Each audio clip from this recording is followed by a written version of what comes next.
All right, welcome back to the SilmFilm Script Discussions, Season 3, Episode 7, Part 6. Yeah. Anyway, so we have completed Act 1. We're in Act 2 now. Finarfin just had a family meeting, and so now I think we need to return to our Balerian story. It's so nice to only have 2 storylines to follow over the course of an episode. That is As long as you don't amazing. count, as long as you don't count the frame or the bulldog, yes. That's true, but we're not intercutting those.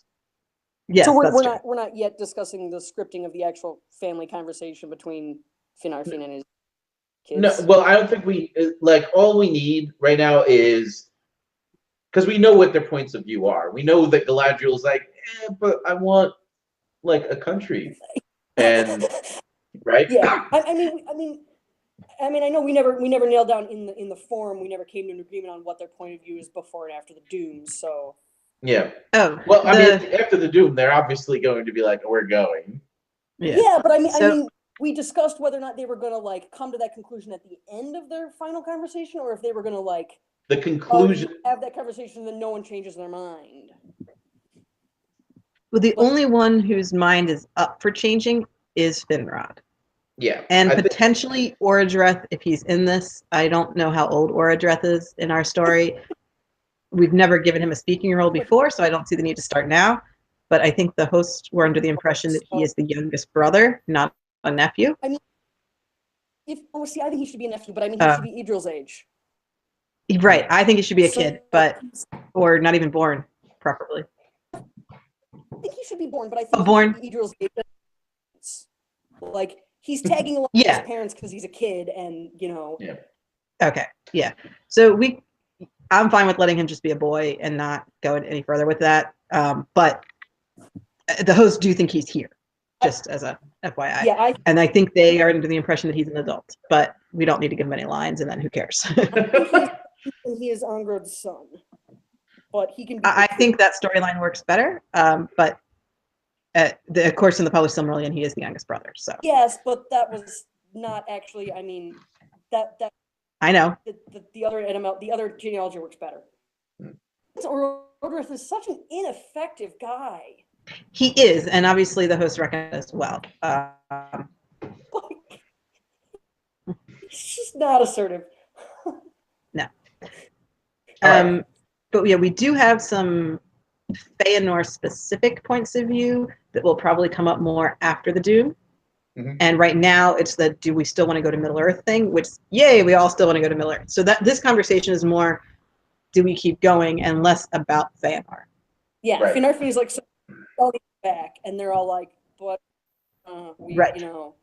Right. You know. So it's I mean, we can show I think that Finrod should show some level of conflict about it at this point, because if we do that, then we get to illustrate Finarfin's failure to convince the Noldor through his failure to convince Finrod. Yes. Yeah. Right. Really, he is of the most conflicted and the most what they're doing is. Yes, definitely. Tolkien depicts him as conflicted. Tolkien has him taking the most treasures with them from Valinor, turning back the most, mentioning his ex-girlfriend that's back behind. Like, Tolkien gives him a lot of mixed feelings, but he still goes forward. I think that in the argument we'll have about bad mouthing the Valar is like he knows he's a rebel, but he doesn't feel like behaving like one. Sound like him, right? Yeah. So I think that we will have to have a private conversation between Finrod and Galadriel to show the difference between their points of view and her attempt to convince him to keep going. Which I think is an Act 3 conversation. Yes. So I think we will have a follow-up with her. I know that you want to see far countries and rule over them, and it's like talked about it before, or because she just realizes, she can guess what he's thinking or read his mind. It's like yes, he does, and he does want that, but he's not like gung ho and like yay like she is. Right. So okay, let's pay a visit to Balerion for a minute here. Because the upshot of the meeting, the Finarfin family meeting, is that I think that Galadriel is like, no, that's a what we just wasted all this time and effort coming all the way here. we can't just go running with our tails between our legs now. Like that's and for her going on is partly about Feanor. It's like I want to thwart that guy. And everyone else is like, why are we focusing on? I mean, yes, we're upset about the kinslaying, but that's like not why we. Whereas for Finarfin, the kinslaying was the indication that he can no longer direct Feanor's moves. right. Yeah. Oh, I want to go forward so I can thwart him and stop Feanor from doing something bad. Well, Feanor has already done something pretty bad. So Finarfin recognizes that that's no longer a sufficient reason to keep words. It's pretty immature. Sorry? It's fundamentally a pretty immature reason to keep going. Out of spite at Feanor, I'm going to keep going. Yeah, I'm going to keep doing what he wants me to do. So there, you're right. Well, Galadriel's allowed to sound a little bit less mature than her father. You have level-headed maturity here. Yeah. Right. Right. Okay. Whereas Finrod is conflicted. He comes out of this conversation not entirely sure what to do. But he should come across as wise, not hot-headed. Right. He's thinking things through. So he's thoughtfully considering what his father has said, while all his brothers and sisters are like, nope, we're going forwards. Like he's the one who's like, let's think about this, guys. He's almost among the 10%. Almost. He's very much like his father, and he's also going to turn back. So let's get back to Balerion here. I think that we need to check in with the ships and the flight around the Cape there. I feel like we need to kind of give them a threat level to reestablish that there's peril for them. Like something needs to threaten them. The problem is they're on ships. Yeah. Right. Well, the threat, does the threat really have to be to them, or does it have to be that they're aware that Eglarest is in danger? Well, the thing is that if the werewolves are cutting across, they're not going to see them. Right. So they can't see them, but they can talk about them. Like, oh no, are we going to make it in time? Yeah, but that's like a 2-second thing. So you want something to endanger them? I would say if there has to be a danger to them, I would say a vampire scout that they have to shoot down. That's kind of what I was thinking is that, I mean, and it doesn't have to be a named vampire, obviously, because we already put Thuringwethel over with. Thuringwethel is scouting for Bulldog right now, so that monster. Yeah, which is even better if it's not Thuringwethel, because then we can shoot her down. Yeah. I would actually prefer to see like a few of them, like more than just one. Mm-hmm. And like have them actually physically threaten some of the So this should be like the winged Nazgul. Yes. But yes. Essentially. Much smaller, and they're able to repel them. But like the introduction of the winged Nazgul is when Legolas shoots the mount down from under it. Right. That's like that's what we're. And also keep in mind they're coming out of the pitch black. Like I said, the scene where Legolas shoots down the mount in the darkness. Exactly like that. It is so terrifying. Like vampires just coming down out of the black sky. Into view of the ship lanterns. I mean, is it cloudy or the star? I mean, are they visible as dark shapes against the clouds? Yes. Yes, but probably only if you're looking for them. Okay. You know, it's like a cloaked ship on Star Trek. Like you can only see it when it's like making that haze across the stars. You know. What I mean is, does someone sight them before they get within range of the lamplight? Probably I would say no. So they just okay.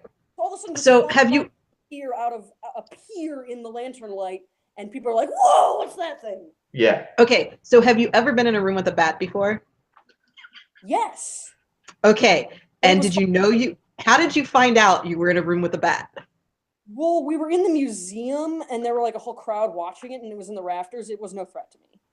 Oh, okay. Well, that's less scary. So I grew up in a farmhouse, and we had bats in the attic. So there were frequently bats in the house during bat season, which is when the little ones get old enough to fly, but too young to be smart enough to fly outside instead of into the house. So there's been multiple times in my life where there's been a bat, and usually you hear it. Like it makes a squeaking sound because it's just in distress. But sometimes it's not in distress. Sometimes it is flying. So there was this time when I was sitting in my kitchen at the kitchen table, and I don't know, I had something in the oven that I was waiting for. So I was reading a book while I was waiting. And I was sitting here at the kitchen table reading my book, la la la la la, and a shadow passes over the page of my book. Very quickly. And I'm like, huh, that's not supposed to happen. So then I look up, and there is a bat circling my kitchen. And as it passes across the light, the shadow passes across. They're just very silent when they fly, so you don't hear them. You only see the shadow. Well, I mean, anyway, so I think that's terrifying, and I think we can totally do some terrifying things with the shadows or the I mean, the movement that they can't hear the vampires coming. Right, and I totally buy that the elves once they know what they're looking for, that they can spot these things against the sky and shoot them. Right. But you have to know they're there. At first they're going to appear in the lantern light and people are scared, and it's going to be a shock. Well, I'm just thinking that if one swoops really low and gets between the lantern light and the deck, that a shadow passes across the deck. Mm-hmm. So it's like, what's that shadow from? Oh. do elves? I mean, how are they flying? Are they flying at the level of the crow's nest? Well, think about it. If you were these vampires, you would want to fly relatively low because that would actually help prevent you from getting spotted against the starlight. Yeah. Well, are the vampires scouting or are they attacking? I think that they're being kind of opportunistic. I think it's like when a shark takes a bite, that first bite to see what's going on with you first before it actually attacks you. Mm-hmm. You know, it's like that kind of thing. Like if you get bumped really hard in the water, you know you're in trouble. Yeah. It's a probing strike is what I would call it.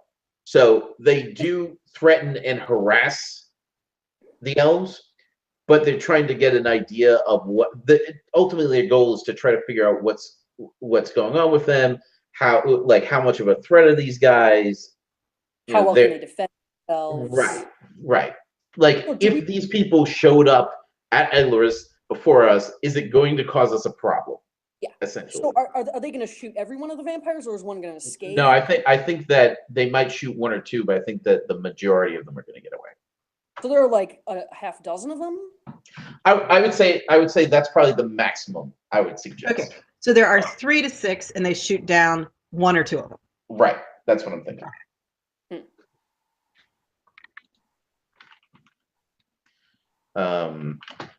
You know, the elves. Yeah, okay, so remember the scene in Lord of the Rings when a bunch of orcs attack in Lorien and Gollum is there, and the elves are like, we didn't shoot at the thing that's obviously Gollum because we didn't know if it was good or ill.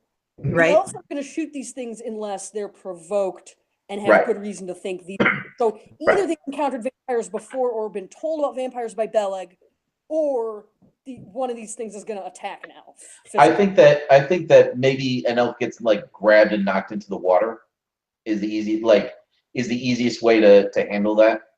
To provoke an attack. Yeah. Remember in the kinslaying, the Teleri. Yeah, I know.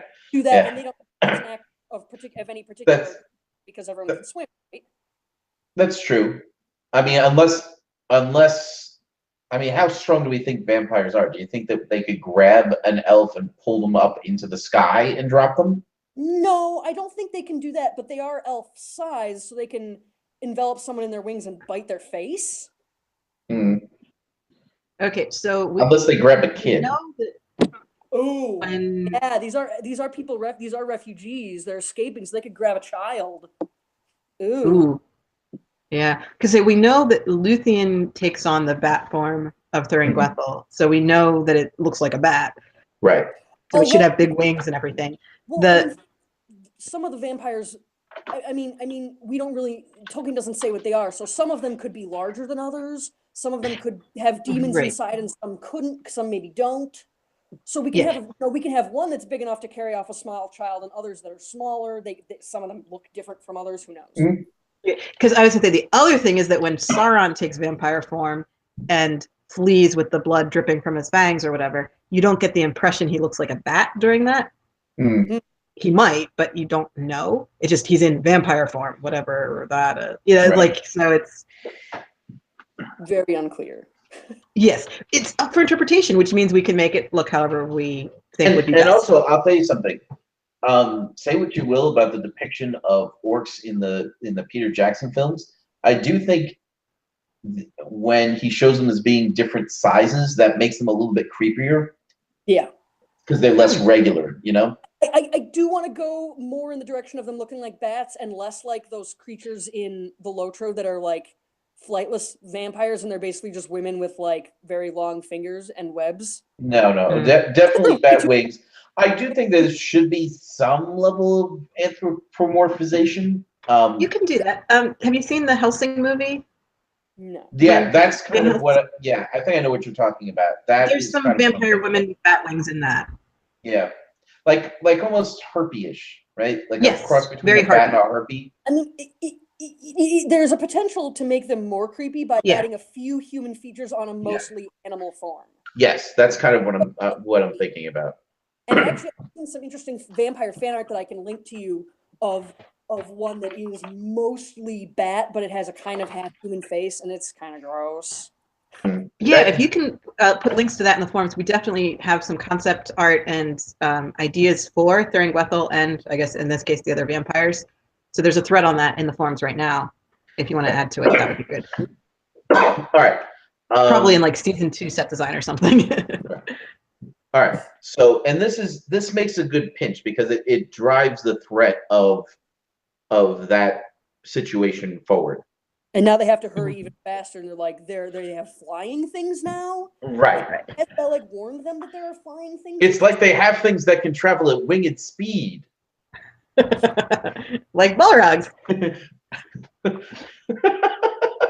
Without wings. Anyway, so let's not do that. Yeah.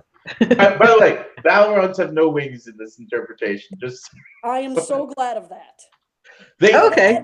But what's interesting, the way that it's set up is that when they weren't like Balrogged up, when they were like just Maiar spirits, they did have wings, but they were destroyed when they turned. Yeah. I really like that interpretation. Yeah, because then all the rumors, like it's very meta, because all the rumors about Balrogs having wings are derived from that. Yeah. Well, they have the shadows of the wings are left. Yes, right. They still carry the shadows of their wings. Right. Yeah. So they're very sensitive to the topic. So don't bring up wings around Balrogs. Yes. It's one of my favorite things about this project is that little bit. Anyway, so I'm trying to decide whether we think we should go to Círdan from there, or we should go to back to the Noldor. I think to Círdan, because then do you want to leave the audience hanging and be like, what's happening in Eglor? Yeah. We want to leave the audience hanging, and if we go back to Círdan, it has to be like, okay, we're getting our preparations ready, which makes it look like they're going to be prepared, and we want to be worried that they're not prepared in time. So well, we have to be careful because if we made if Círdan is like our protagonist there, we have to make sure that we're still checking in on him. I mean, at this point, actually, Galdor looks kind of like the protagonist of that.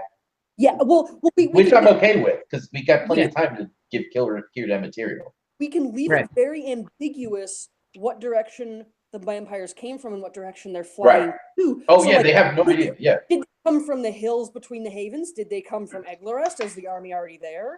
Yeah. Yep. They have no idea. Oh, yes. Yeah. Yes. I want the people on the boats to not know if they're too late because it helps to maintain the tension. Right. Yeah.